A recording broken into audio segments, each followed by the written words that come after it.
There are moments in life when you feel drained for no clear reason.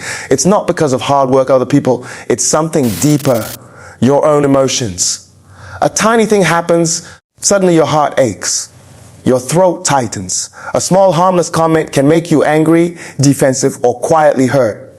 Then you wonder, why did I react so strongly? I didn't mean to. Tupac Shakur once said that many people don't really live. They're run by the unconscious. It means that in most situations, we aren't truly choosing what we do or say. We simply react. Those automatic reactions, anger, fear, and self-protection, slowly shape the entire direction of our lives without us even realizing it. But there's something powerful hidden in all this. Between stimulus and reaction, there's always a tiny pause, a small space where we can choose how to respond instead of reacting blindly. In today's reflection, we'll explore how to train your mind to respond, not react, how to move from unconscious behavior to awareness. You'll learn that emotions like anger, fear, and pain are not enemies to fight, but mirrors that reveal the truth inside you. When you learn to pause, observe, and transform, you don't just control your feelings. You begin to shape your own reality. Stay till the end, because real freedom doesn't start when you change the world outside. It begins the moment you learn to master the world within yourself. When the unconscious takes over, every reaction becomes an unhealed memory. Have you ever lost your temper over something small, then later wondered, why did I react that way? Maybe during a meeting, someone gave you mild feedback and you felt attacked. Or in a casual talk, one small remark made your heart race and your voice rise. It all happens so fast. Then when the feeling fades, you sit there confused by your own behavior. Tupac described that moment as the takeover of the unconscious, when the deeper hidden parts of your mind rise to the surface and start steering your actions. Those emotional outbursts don't come from the present. They echo from repressed pain and memories from long ago. Every time you react strongly, you're not really responding to the person in front of you.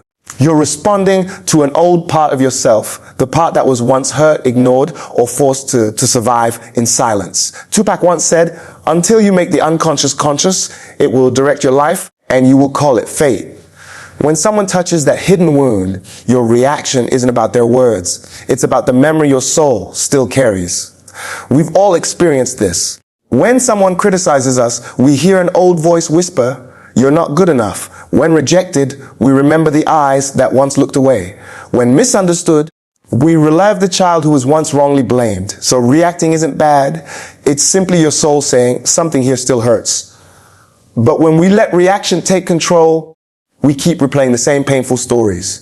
We end up hurting others the same way we were hurt before. We think we're acting in the present, but really we're being moved by old emotions that never healed. A friend once told me she used to cry uncontrollably whenever she felt misunderstood. Later, she realized it came from a childhood memory. She was once accused of stealing something she never took. No one believed her, and she had to hold her tears in silence. Years later, every time she was misunderstood, she wasn't facing the current moment. She was facing that same little girl inside, still crying, "I didn't do anything wrong." Once she saw this clearly, she stopped feeling ashamed of being emotional. She understood that each tear was her soul reclaiming peace, not from others, but from within. Tupac said, "Every strong emotion hides a truth we aren't yet ready to face." Anger might hide the fear of being disrespected. Feeling insulted might point to low self-worth. If you stay still enough to see clearly, every reaction becomes a guide showing you where to heal. Instead of fighting or suppressing the emotion, look at it directly. When it rises, don't rush to judge it. Just notice, I'm angry, I'm scared, I feel hurt. That simple act of awareness is the first real step toward freedom. Think of it like this: reaction is a flame. Response is the person who can sit beside that flame without fear. When your unconscious rules, the fire burns you. When awareness awakens, you learn to use that same fire for warmth. That is the thin line separating those who are ruled by emotion from those who turn emotions into light. Reaction appears when an unacknowledged emotion inside you is touched. When someone annoys you, what truly hurts is not them, it's the old feeling that wakes up within. Being ignored, disrespected, unseen. Every time you feel angry, anxious, or triggered, remember, you're standing at a crossroads. One road leads to unconscious reaction, the other to conscious response. If you choose the second path, the pause, the breath, the awareness, you start training your mind to respond, not react. You stop living as a reflex and start living as a deliberate choice. That's the first real step toward inner freedom. Because in the moment you pause to breathe, to watch what's happening inside instead of being pulled away by it, you enter the space between stimulus and reaction. That's where true power is born. If you've noticed yourself overreacting to small things, don't judge yourself harshly. It's your soul's way of saying it wants to be seen and heard. And if you've started learning how to pause and breathe before responding, you're already on the path. Comment one word: aware. If you understand this, because that's where awakening begins. Now, let's look deeper into that silent moment.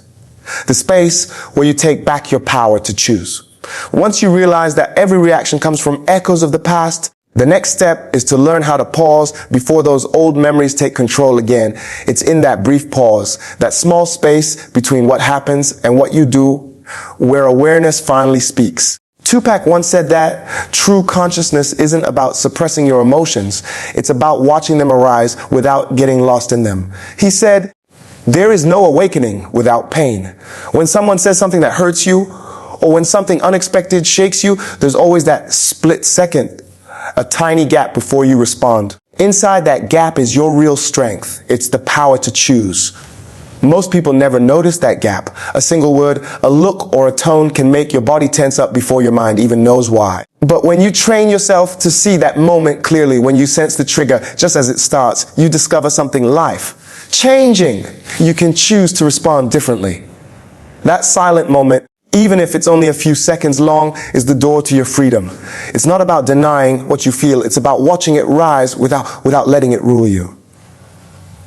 When you pause and take a slow breath, when you simply watch what's happening inside without judgment, something awakens.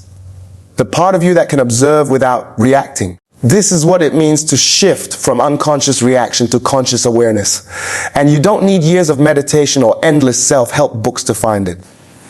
You just need to practice the pause. When someone says something hurtful, instead of reacting right away, breathe deeply. Feel the tension in your body, in your chest, in your throat. Don't push it away. Just stay with it. That simple act of pausing changes everything. In that single breath, you step out of the old story. You're no longer that frightened child or the person trying to prove their worth. You're simply present, calm, awake, and capable of choice. A viewer once shared a story about learning this. She was a young manager under a lot of pressure. Before, when someone made a mistake, she would snap instantly and regret it later. "I thought I was just short-tempered," she said. "But really, I'd never learned how to pause." One day, an employee made a costly error. She felt the anger rising, but this time she remembered. Between stimulus and response, there's always a space. She stayed silent for 10 seconds, took a deep breath, and felt her heart beating. In those 10 seconds, her anger melted into clarity. She calmly said, "What can we learn from this?" That same employee became one of her most loyal workers for years. For the first time, she said, "I felt real power, not when I spoke louder, but when I stayed calm enough to say nothing." Modern science confirms this ancient truth. Emotions come from the limbic system, the part of the brain built for survival. When triggered, the amygdala sends a danger signal that makes us react automatically. But when we pause and observe instead of reacting, another part of the brain, the prefrontal cortex, takes over. That's the center of awareness and reasoning. In just a few seconds, your brain shifts from reflex to reflection, and that's when you regain control. Every moment offers you two paths, unconscious or conscious, reaction or response. Think of simple daily moments: a text that annoys you, a coworker who lets you down, an argument that heats up. Before, you might have reacted, saying something you later regret or shutting down completely. But now you can do something new. You can pause, breathe, and speak only when your mind is steady. This isn't about becoming emotionless. It's about becoming awake. When you realize there's always a space between trigger and action, you begin to live differently. With a kind of peace and freedom few people ever experience. It's the freedom of someone who can feel deeply without being drowned by feeling. Angry, but not reckless. Sad, hurt, but calm enough not to strike back. A person like that isn't cold or emotionless. They've simply become aware enough to guide their emotions instead of being ruled by them. From that awareness, life begins to shift. The way you talk changes. The way you listen deepens. The way you see others becomes different.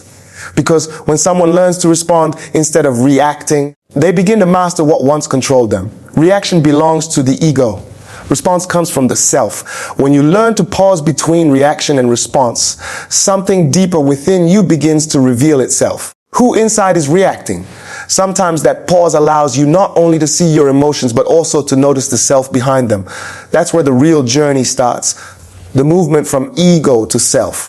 Tupac once said, the ego is the center of the field of consciousness, while the self is the totality of the whole psyche, both conscious and unconscious. The ego is just a small part of your awareness, the side that wants control, to be right, and to stay safe. But the self is much larger. It doesn't crave victory or recognition. It only seeks understanding and wholeness. When you react, it's the ego taking charge. It fears being hurt, so it attacks. It's afraid of being insulted, so it defends. It's scared of losing control, so it must have the last word. But when you respond, the self wakes up. It's not concerned with being right or wrong. It only wants truth. Think of two people receiving criticism. One reacts immediately, argues, defends, even lashes out. The other breathes, takes a pause, and simply says, I'll think about that. The first acts from ego, afraid of being diminished. The second acts from self, strong enough not to need protection. A friend once told me she spent years trying to tell apart those two voices inside her. She said that whenever someone criticized her, she could hear two inner responses, one shouting to prove she was right and another quieter voice that just wanted to understand why she was hurt. In the beginning, she always listened to the loud one, but each time she felt more drained and distant from herself. Then one day, she started listening to the softer voice. The voice of the self. It wasn't loud, but it was always calm and wise. From then on, she learned that silence can be the greatest strength. In the Bible, there's a story about Jesus and the crowd that was ready to stone a woman accused of adultery. Everyone was reacting with anger and judgment, but he stayed silent. He bent down, wrote in the sand, and then said, "Let him who is without sin cast the first stone." With those few words, the entire fury of the crowd faded away. Because he didn't react as a man, he responded from the self. From that silence, awareness was born. That's the power of someone who has risen beyond the ego. The ego is like armor. It shields you from pain, but also keeps you from feeling deeply. It believes reacting quickly is strength, but that's what makes it so easily controlled. The self is different. It doesn't defend or attack. It observes and understands. And from that space, every response becomes a step toward healing instead of harm. Tupac once said that wholeness isn't achieved by cutting off parts of yourself, but by integrating opposites. That means we don't find wholeness by killing the ego.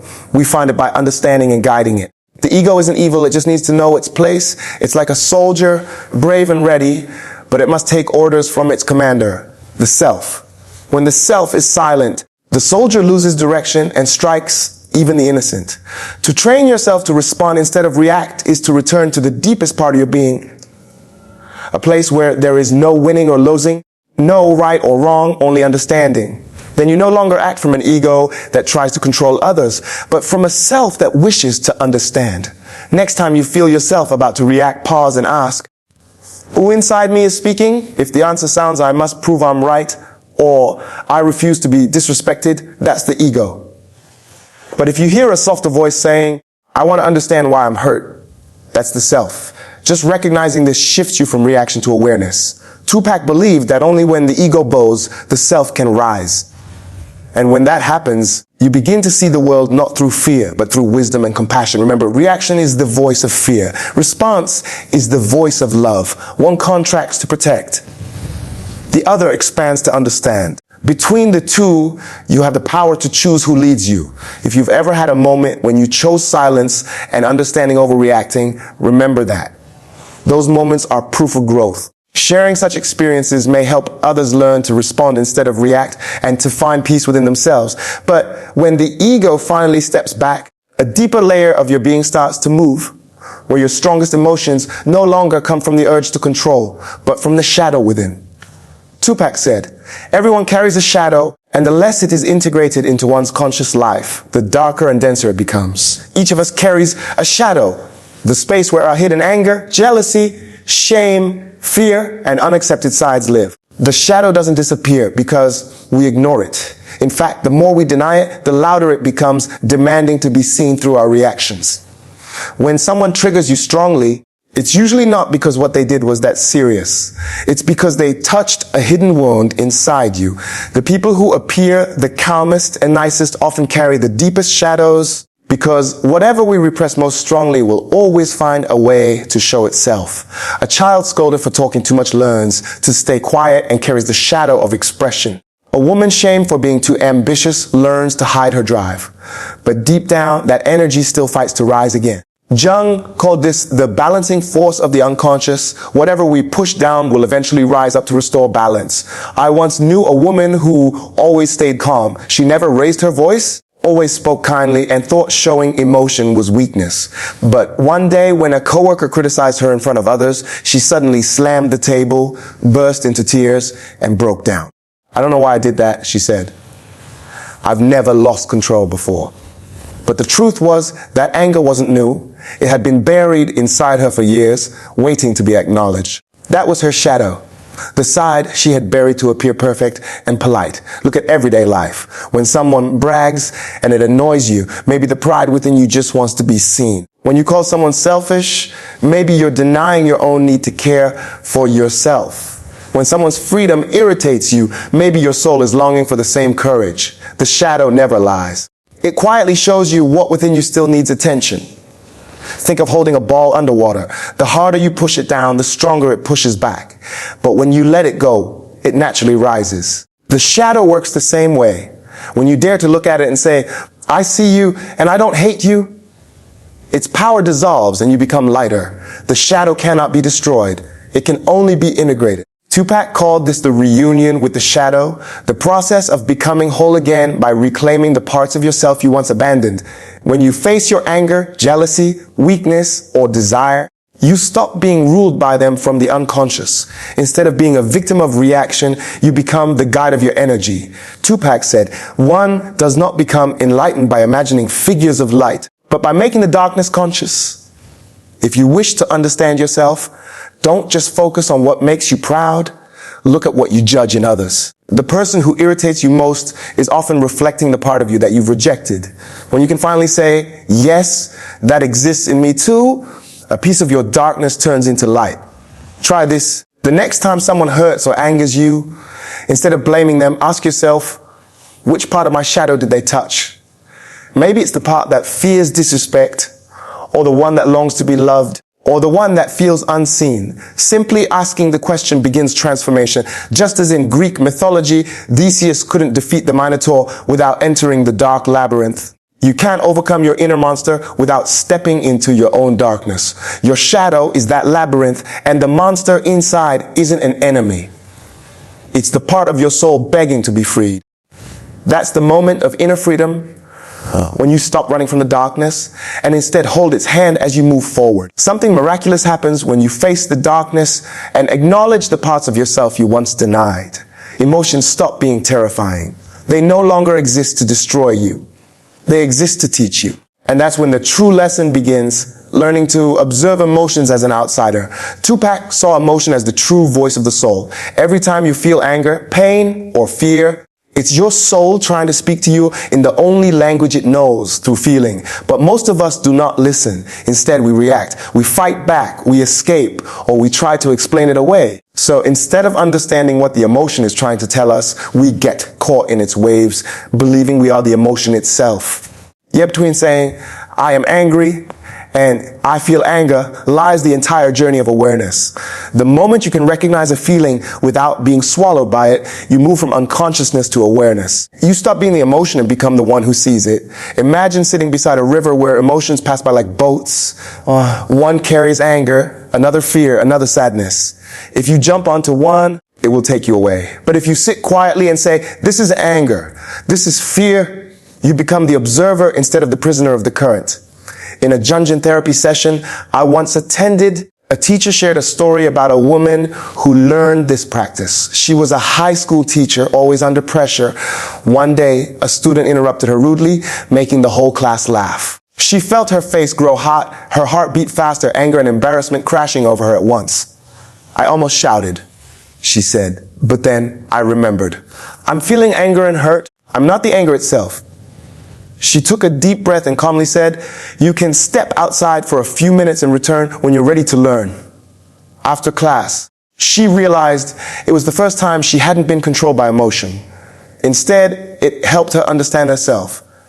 I wasn't truly angry at that student, she said. I was angry because I felt disrespected, just like I did as a child when I was scolded in front of others. When she saw that, her anger melted and turned into compassion.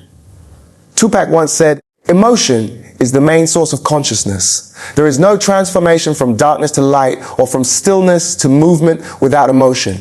If you dare to stay with what you feel instead of running away, you'll discover something deep.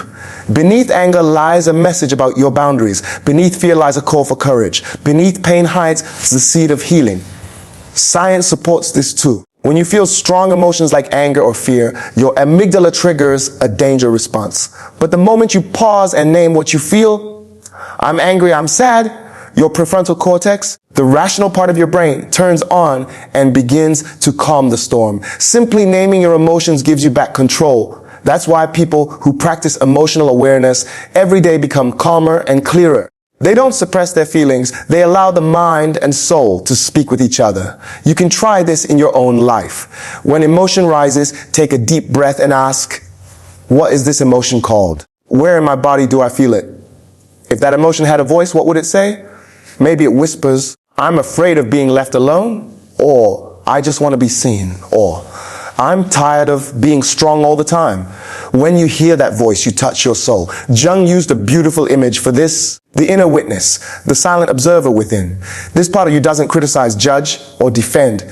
It simply sees. And the more it sees, the more light it brings into your inner world. When you practice this awareness, no emotion, no matter how powerful, can rule over you. Every feeling becomes something you can understand, not something to fear. Even once a day, pause for a moment and watch your emotions like a visitor. Whether you're stuck in traffic, facing rude words, or reading a message that hurts, take that instant to breathe.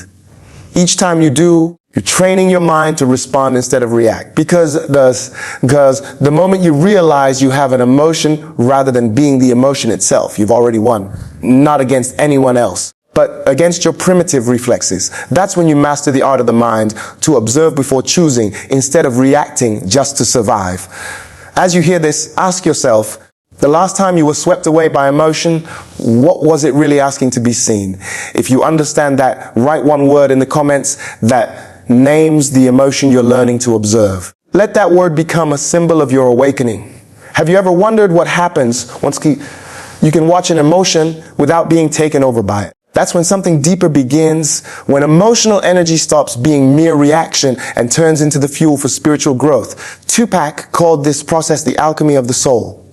In ancient alchemy, people tried to turn lead into gold. But for Jung, lead wasn't metal. It was the heavy, chaotic emotions within us. When we dared to stay with those feelings instead of escaping, they slowly turn into deeper understanding. When you don't react right away, the energy behind emotion doesn't explode outward. It stays inside to be transformed. Suppressed anger can poison you, but observed anger can strengthen you. An unaware person uses emotional energy to fight life. A conscious person uses it to learn, awaken, and grow. Picture emotions as waves in the ocean. If you struggle against them, they drown you. But if you float and watch their rhythm, you realize that every wave passes and that deep beneath, the sea is always calm. When you live from that depth, emotions no longer feel like storms. They become currents that carry you back to your true self. And at that point, the lead inside you begins to turn into gold. There's a story of a mother who, after divorce, raised her child alone. She worked endlessly and tried to stay strong. Yet every time her child made a mistake, she lost her temper. Later, she would cry, filled with guilt. Why do I hurt the one I love most? She asked herself. One night, after putting her child to bed, she sat in silence and wrote down her feelings. Beneath her anger, she found fear. Fear of not being good enough. Fear her child might suffer as she had. From then on, whenever anger came, she paused and asked, what is this anger trying to tell me? Once she saw the feeling instead of becoming it, it stopped burning and started to dissolve. She realized she wasn't a bad mother, just a person learning to love without repeating old pain. That's the strength of awareness. When emotion is held in silence and understanding, it turns into wisdom. You stop asking, how can I get rid of this anger? and start asking, what is this anger teaching me? And when your question changes, so does the energy. Emotion stops being a flood that drowns you and becomes a quiet stream that brings you back to clarity. Tupac said, emotion is energy in motion. If you react, that energy bursts outward and is lost. But if you pause, breathe, and observe, that same energy returns to nourish you. In that moment, you become the alchemist of your own soul, the unaware life through reaction, the awakening life through observation. But those who are truly wise use emotional energy to light their spiritual path. The stronger the emotion, the greater its potential for awakening. The alchemy of the soul doesn't take place on calm days. It happens when you're tested, when you feel lost, angry, or afraid. Those moments aren't weakness, they're opportunities. Emotional energy is life energy. If you guide it with awareness, it won't destroy you. It will enlighten you. Tupac called this the turning point of the inner journey. The privilege of becoming who you really are. When you transform emotion into awareness, you begin to see your true self. Not the reactive ego, but the conscious soul. Remember, whenever you're close to exploding in anger, take a moment to think, this is raw gold, not waste. Watch it. Hold it quietly. Every emotion, anger, fear, pain, when seen clearly, becomes a flame of insight. That's the sacred art of soul alchemy, turning reaction into awareness, pain into wisdom, and darkness into light. If this message helps you realize that what you need isn't to hide your feelings, but to understand them, take it as a reminder. You are already transforming. Slow down, observe deeper, and love yourself even when you are imperfect. At the highest level of awareness, responding is no longer a learned skill. It becomes an act of compassion. Because when you truly understand why you used to react, you can be gentle with how others still do. Tupac once said, where love rules, there is no will to power. And where power dominates, love is missing. Those who react see the world through fear. Fear of being hurt, forgotten, or losing control. But those who've learned to respond see the world through compassion. Compassion for who they once were and for others who are still struggling. A psychologist once shared a story of one of the most meaningful therapy sessions of her career. Her patient, a woman who had lived through years of abuse, carried deep anger and fear. During one session, she suddenly screamed, cursed, and slammed the table. Every instinct in the therapist told her to defend herself, to end the session. But she didn't. She took a deep breath and softly said, I know someone must have hurt you like this before. The woman froze and then tears began to fall. Her anger melted into sorrow. The therapist didn't see a monster in front of her. She saw a wounded soul longing to be understood. That is what it means to respond from a higher level of awareness. When you no longer need to prove you're right or to win an argument, when being understood matters less than understanding, something deep begins to shift. When your awareness grows wide enough to hold the shadows of others, you stop being a victim of reaction and instead become a quiet healer through your presence. Think of the mind of someone who knows how to respond as a calm and deep lake. Others may throw stones, disturbing its surface, but soon the ripples fade and the water returns to stillness. Its depth is too profound to be shaken. Reactive people live on the surface where every pebble stirs waves. But those who respond live in depth, where everything is absorbed, transformed, and reflected back as clarity and kindness. Look at the example of Malala Yousafzai. At 15, she was shot simply for asking for the right of girls to go to school. The bullet entered her head but could not kill her spirit. When she woke up, she did not speak with hate.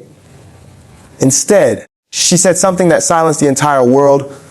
I do not hate the men who shot me. I want their children to go to school. In that one sentence lies the meaning of responding not from pain, but from love. She didn't see the world through the lens of fear or revenge, but through understanding.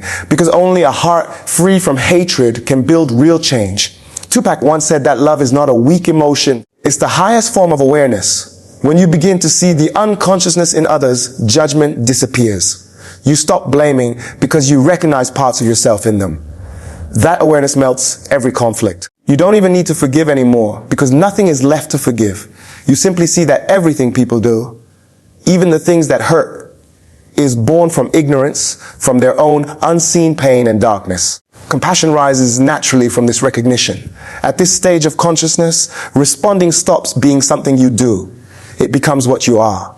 Such a person doesn't pretend to be calm, they are calm. They don't try to forgive, they have become forgiveness itself. When attacked, they don't step back out of fear, but out of understanding, knowing that another's anger isn't truly about them, but about wounds that person has not healed yet. The real lesson of responding isn't found in philosophy books, but in daily life. It's in those quiet, ordinary moments when you're misunderstood yet choose to answer gently. When your partner or friend shouts in frustration, but you meet it with silence instead of more anger. When you recognize that the one who hurt you is simply another soul afraid of being unloved. In that instant, compassion stops being an idea. It becomes a natural response. You no longer force yourself to forgive. Forgiveness becomes a feeling that flows without effort. That is the highest state of consciousness Carl Jung spoke about. The ability of the heart to see another's darkness while still keeping its own light alive. Maybe that's the final destination of this journey. To train your mind to respond instead of react. When you stop relying on willpower to control your emotions and instead begin to understand them through love, every reaction dissolves into awareness. You no longer need to try to stay calm because calmness becomes your nature. In a world filled with noise, conflict, and instant reactions, those who truly know how to respond aren't cold or emotionless. They are the ones who walk slowly through the storm with eyes open and hearts steady. They don't force calmness.